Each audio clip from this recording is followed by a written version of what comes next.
ஜெய் வாராகி, ஜெய் ஜெய் வாராகி. நம்ம டிவியை சப்ஸ்கிரைப் பண்ணுங்கள், பெல் பட்டனை அழுத்துங்க. சிவாய நம. மே மாத ராசி பலன்கள். அன்பு நேயர்களே, இந்த மே மாதம் ரொம்ப எதிர்பார்ப்போடு தொடங்கப்படுகிறது. காரணம் என்னென்னு கேட்டிங்கனாக்கா, இந்த மே மாதத்தை பொறுத்தவரையில் மிகப்பெரிய ஒரு மாற்றம், குரு பெயர்ச்சி நடந்திருக்குது. உங்கள் எல்லாருக்குமே தெரியும், இந்த குரு பெயர்ச்சிக்காக நாம் ஒரு மிகப்பெரிய பரிகார யாகம் கூட நம்ம நடத்துகிறோம். குரு பெயர்ச்சி பரிகார ஹோமம் செய்கிறோம். ஸோ அதனால் நீங்கள் நிறைய பேர் அதில் கலந்துக்கிட்டு இருக்கீங்க, பார்ட்டிசிபேட் பண்ணுறீங்க.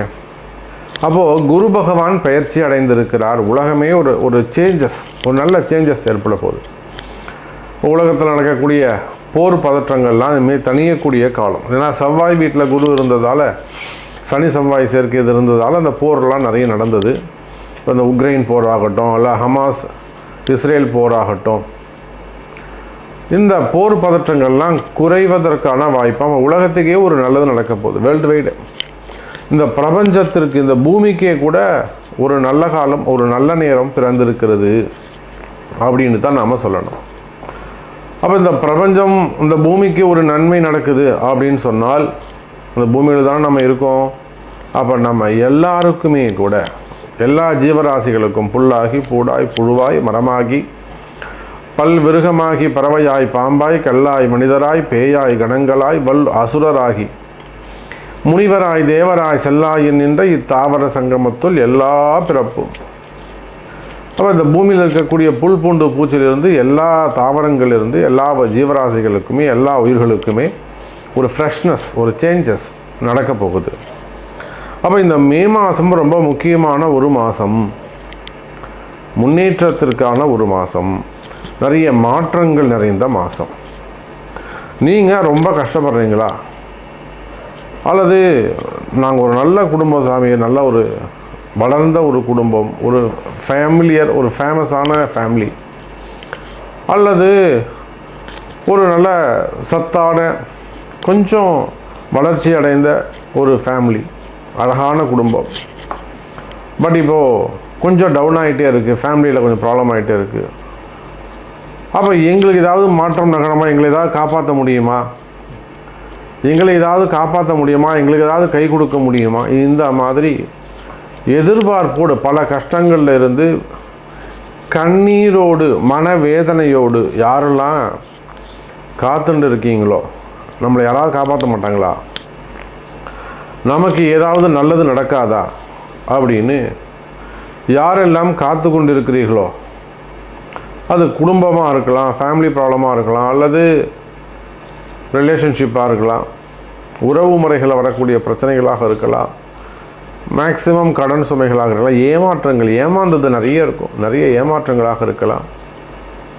இப்படி நீங்கள் எந்த சூழ்நிலைகள் இருந்தாலும், எனதருமை உலகம் முழுவதும் வாழக்கூடிய அன்பு பக்தர்களே, இந்த மே மாதம் அனைவருக்குமான நன்மை. இந்த மே மாதம் சூப்பராக இருக்க போகுது. இந்த மே மாதத்தை பொறுத்தவரையிலே சுக்கிரன் வீட்டில் இருக்கக்கூடிய குரு பகவான், சூரியன் மேஷம் மற்றும் ரிஷபத்தில் சஞ்சாரம் செய்ய போகிறார். அங்கே போய் பார்த்தீங்கன்னாக்கா சுக்கிரன் செவ்வாயுடைய வீட்டில் இருக்கிறார், குருவுடைய வீட்டில் செவ்வாய் இருக்கிறார். நிறைய பரிவர்த்தனை யோகங்கள், சுபருடைய வீட்டில் நண்பர்கள் கிரகங்கள் உட்கார்ந்துருக்கு. சனி பகவான் ஆட்சி பலம் பெற்றிருக்கிறார். அப்போது எல்லா கிரகங்களும் சுபத்துவம் பெற்றிருக்கின்றன, அந்தந்த கிரகங்கள் சுபத்துவம் பெற்றிருக்கின்றன. போன மாதம் வரையிலும் எல்லாமே கலகங்களாக இருந்தது, கஷ்டங்களாக இருந்தது, சண்டை சச்சரவுகளாக இருந்தது. அது ஒரு கிரக அமைப்பு. இந்த மாதத்தை பொறுத்தவரையில் எல்லா சுபத்துவம் பெற்றிருக்கின்றன, சுபமாக இருக்கின்றன.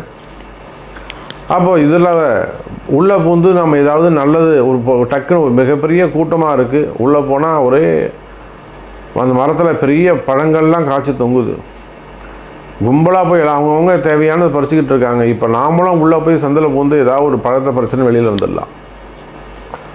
அதே போல் உங்கள்கிட்ட நேர்மை இருக்குமே ஆனால், அறம் சார்ந்த வேண்டுகோள், அறம் சார்ந்த ஒரு பக்தி இருக்குமே ஆனால், அல்லது அறம் சார்ந்த கேள்விகள் இருக்குமே ஆனால், நிச்சயமாக இந்த மே மாதம் நீங்களும் ஜெயிக்க முடியும் என்கிற தத்துவத்தை சொல்லிக்கொண்டு இப்போது உங்கள் ராசிக்கு எப்படி இருக்குது அப்படிங்கிறத நம்ம பார்த்துடலாம் வாருங்கள். அன்பார்ந்த மகர ராசி அன்பர்களே, மகர ராசி அன்பர்களே, இந்த மாதம் மே மாதம் ஒரு சிறப்பான மாதமாக, நல்ல யோகமான மாதமாக, ஒரு வளர்ச்சியான மாதமாக உங்களுக்கு அமைகிறது. காரணம் என்னன்னு கேட்டிங்கனாக்கா, மகர ராசி அன்பர்களே, இப்போ தான் குரு பெயர்ச்சி நடந்திருக்கு. இது நாள் வரையில் மகர ராசிக்கு 4ஆம் பாவத்தில் இருந்து வந்த அந்த குரு பகவான் இப்போது 5ஆம் பாவம் என்று சொல்லக்கூடிய அற்புதமான ஒரு யோகத்தில், அற்புதமான ஒரு ஸ்தானத்தில் மகர ராசிக்கு 5ஆம் பாவத்திலே அமைந்திருக்கிறார்.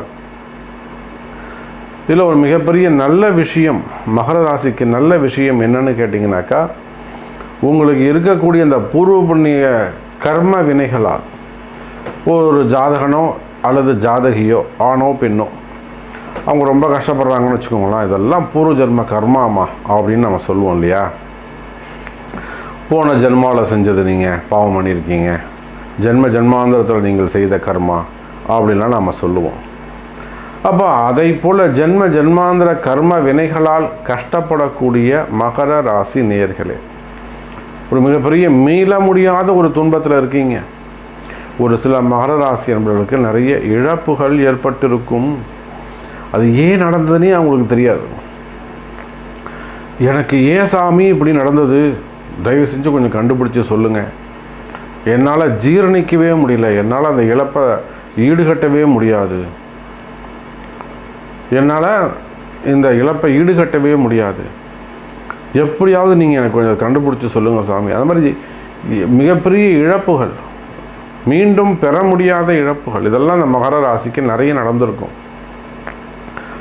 அதே போல் இன்னும் பார்த்தீங்கன்னாக்கா, ஒரு சிலர் நல்ல பெரிய பெரும் பணக்காரராக இருந்திருப்பாங்க. அவங்க எல்லாத்தையும் இழந்துட்டு கடையில் வச்சுருப்பாங்க, கம்பெனி வச்சுருப்பாங்க, எல்லாத்தையும் க்ளோஸ் பண்ணிவிட்டு வேலைக்கு போயிட்டுருப்பார்.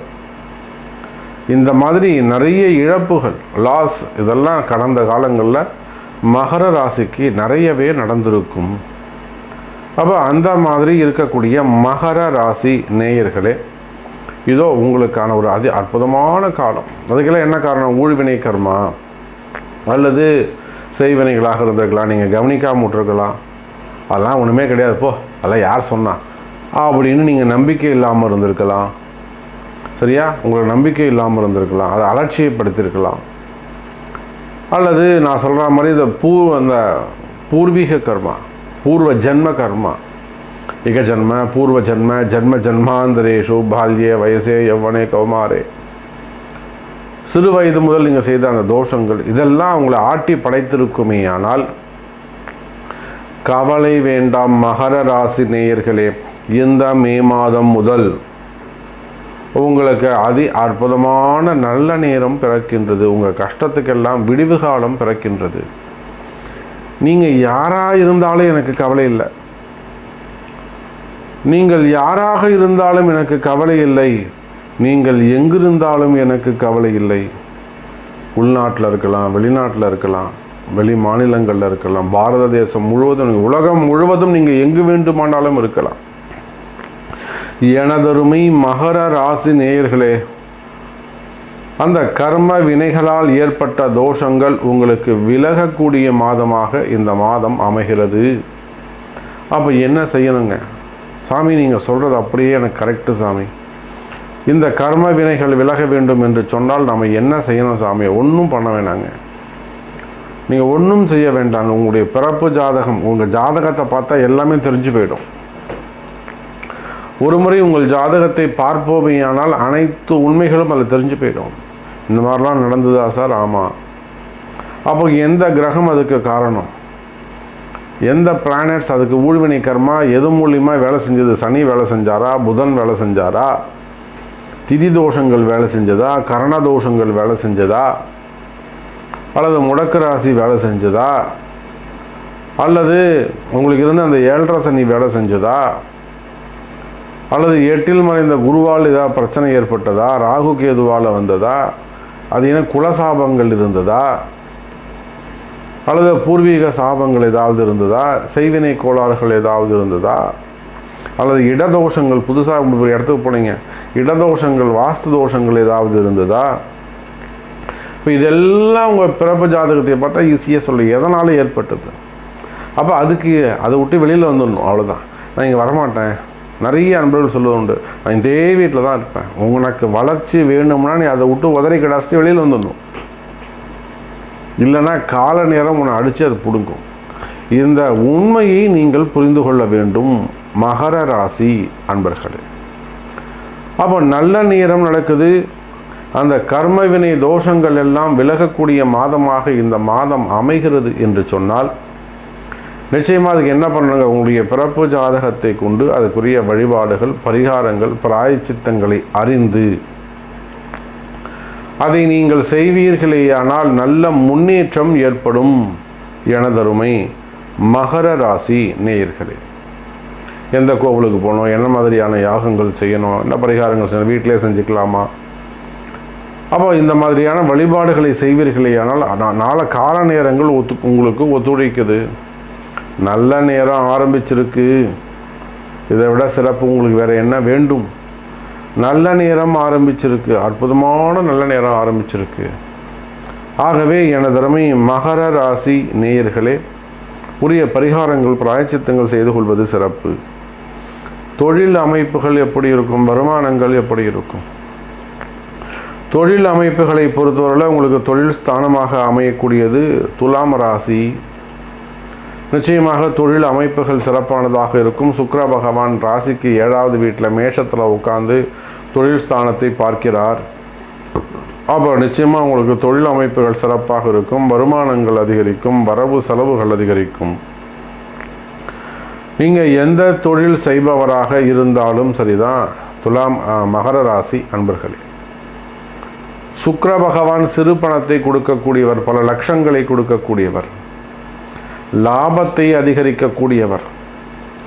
அப்போ நீங்கள் அது உள்நாடாக இருந்தாலும் வெளிநாடாக இருந்தாலும் எந்த தொழில் செய்பவராக இருந்தாலும், ப்ரைவேட் லிமிட்டடாக இருக்கலாம், ஒரு கம்பெனியாக இருக்கலாம், பெரிய ஃபேக்ட்ரியாக இருக்கலாம், கார்ப்பரேட் நிறுவனங்களாக இருக்கலாம், குரூப் ஆஃப் கம்பெனியாக இருக்கலாம், அல்ல பெரிய பெரிய ஃபேக்ட்ரியாக இருக்கலாம், அல்ல அரசியல் தலைவர்களாக இருக்கலாம், அரசியலை சார்ந்தவர்களாக இருக்கலாம், அப்போது இல்லை கலைத்துறையை சார்ந்தவர்களாக இருக்கலாம், இல்லை மீடியா துறையை சார்ந்தவங்களாக இருக்கலாம். அப்போ நீங்கள் எந்த தொழில் செய்பவராக இருந்தாலும் சரிதான், எனி பிஸ்னஸ், தொழில் அமைப்புகளை பொறுத்தவரையில், பிஸ்னஸை பொறுத்தவரையில் இந்த மாதம் அது சிறப்பான மாதமாக அமையும். ப்ராஃபிட் இன்க்ரீஸ் ஆகும், வரவு செலவுகள் அதிகரிக்கும், டிரான்சாக்ஷன்ஸ் நல்ல முறையில் இருக்கும், வரவு செலவுகள் அதிகரிக்கும், நல்ல முன்னேற்றங்கள் தரக்கூடிய வகையிலே உங்களுக்கு அமையப் போகிறது எனதருமை மகர ராசி நேயர்களே. அதே போல தான் உத்தியோகம், வேலை வாய்ப்புகள், வேலை வாய்ப்புகளை பொறுத்தவரையிலே எனதருமை மகர ராசி நேயர்களே, வேலை வாய்ப்புகள் சிறப்பானதாக இருக்கும். வேலையில் நல்ல முன்னேற்றங்கள் இருக்கும், வேலையில் நல்ல முன்னேற்றங்கள் இருக்கும். உத்தியோகம் சிறப்பானதாக இருக்கும். உத்தியோகத்தை பொறுத்தவரையில் நிறைய மாற்றங்கள் ஏற்படும், இடமாற்றங்கள் ஏற்படும், ப்ரமோஷன்ஸ் கிடைக்கும், பதவி உயர்வுகள் கிடைப்பதற்கு வாய்ப்புகள் உண்டு. அது உள்நாடாக இருந்தாலும் வெளிநாட்டு உத்தியோகமாக இருந்தாலும், ப்ரைவேட் ஜாபாக இருக்கலாம், கவர்மெண்ட் ஜாபாக இருக்கலாம், பதவி உயர்வுகள் கிடைக்கும். இன்னும் சொல்லப்போனால் வேலை செய்கிற இடத்துல உங்களுக்கு இருக்கக்கூடிய அந்த மன கஷ்டங்கள், சந்தேகங்கள், மனக்குழப்பங்கள், என்னை ரொம்ப இன்சல்ட் பண்ணுறாங்க சாமி, வேலை செய்கிற இடத்துல ரொம்ப என்னை ரெகக்னைஸ் பண்ண மாட்டுறாங்க, என்னை ஆத்தரைஸ் பண்ண மாட்டுறாங்க, என்னை ரொம்ப ஒரு டிஸ்கரேஜ் பண்ணுறாங்க, என்னை ஒரு இன்சல்ட் பண்ணுறாங்க, அப்படி இல்லைன்னா என்னை ஒரு டென்ஷன் பண்ண டார்ச்சர் பண்ணுறாங்க, அல்லது என்னை என் பாஸ் வேணும்னே என்னை வச்சு செய்கிறார் சாமி. இந்த மாதிரி வேலை செய்கிற இடத்துல உங்களுக்கு இருக்கக்கூடிய பிரச்சனைகள், அல்லது நீங்கள் ஒரு அரசு அதிகாரிகளாக இருக்கலாம், உங்களுக்கு கீழே வேலை செய்யக்கூடியவங்க உங்களுக்கு கலகத்தை ஏற்படுத்தலாம், பேட் ரிப்போர்ட் அவங்க சப்மிட் பண்ணலாம், அல்லது ப்ரைவேட் ஜாபோ கவர்மெண்ட் ஜாபோ துறை ரீதியான நடவடிக்கைகள், உங்கள் மீதான குற்றச்சாட்டுகள், என்கொயரிகள், அதே போல் பதவி போட்டிகளால் வந்த பிரச்சனைகள், வம்பு வழக்கு, கோர்ட்டு கேஸு, சிறை தண்டனைகள், ஜெயில் சம்பந்தப்பட்டது, ஜாமீன், அல்லது விவாகரத்து சம்பந்தப்பட்ட வம்பு வழக்குகள், போலீஸ் கேஸு, குடும்ப பிரச்சனைகள், செய்வினை கோளாறுகள், இப்படி மகர ராசி அன்பர்களே எந்த மாதிரியான பிரச்சனைகள் இருந்தாலும் அவையெல்லாமும் குறைவதற்கு வாய்ப்புகள் உண்டு. மெயினாக கடன் சுமைகள், கடன் பிரச்சனைகள், வம்பு வழக்குகள். அப்போ அந்த மாதிரியான பிரச்சனைகள் இருக்குமே, ஆனால் அதெல்லாம் குறையறதுக்கான காலம். இந்த சமயத்தில் நீங்கள் உரிய பரிகாரங்கள் செய்து கொள்வீர்களே ஆனால், ஆலய வழிபாடுகளை தேர்ந்தெடுத்து செய்வீர்களே ஆனால், நீங்களும் நிம்மதியான வாழ்க்கையை வாழ முடியும் என்பதை தெரிவித்துக்கொண்டு, உங்களுக்கு சந்தேகங்கள் இருக்குமேயானால் தொடர்பு கொள்ளுங்கள் என்பதையும் தெரிவித்துக்கொண்டு, மீண்டும் வேறொரு அற்புதமான பதிவில் உங்களை சந்திக்கிறேன். நன்றி. நமச்சிவாயம். ஜெய் வராகி.